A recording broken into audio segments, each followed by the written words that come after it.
BRS KCR పై ఇప్పుడు విమర్శలు చేస్తున్న కవిత 10 ఏళ్ల కాలంలో ఎందుకు ప్రశ్నించలేదన్నారు ఎమ్మెల్సీ శంకర్ నాయక్. బీఆర్ఎస్ దోపిడీ జరిగిందంటున్న కవిత ఆ దోపిడీలో ఆమె కూడా భాగస్వామియే అన్న విషయం మర్చిపోయిందా అని నిలదీశారు. లిక్కర్ స్కామ్ లో సంపాదించిన డబ్బులో పార్టీ పెట్టిందని ఆరోపించారు. కవితను స్వాగతిద్దాం, కొత్త పార్టీ పెడితే కూడా స్వాగతిద్దాం. కానీ గత 10 ఏళ్లలో వాళ్ళ అయ్యే ముఖ్యమంత్రి ఉన్నప్పుడు వాళ్ళ అన్న మంత్రిగా ఉండే ఇవ కీలక పాత్ర పోషించింది. 10 సంవత్సరాలు తెలంగాణ పరిపాలించింది. ఎమ్మెల్సీ చేసింది, ఎంపీ చేసింది, ఒకసారి ఓడిపోయింది.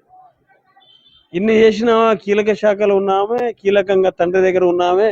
అప్పుడు విద్య గుర్తు రాలేదు, వైద్యం గుర్తు రాలేదు, తర్వాత సామాజికం గుర్తు రాలేదు. కానీ ఇప్పుడు తండ్రికి బిడ్డకు విభేదాలు వచ్చినాయి, అన్నకు చెల్లెకు విభేదాలు వచ్చినాయి, లిక్కర్ స్కామ్లో జైలుకి పోయి వచ్చింది.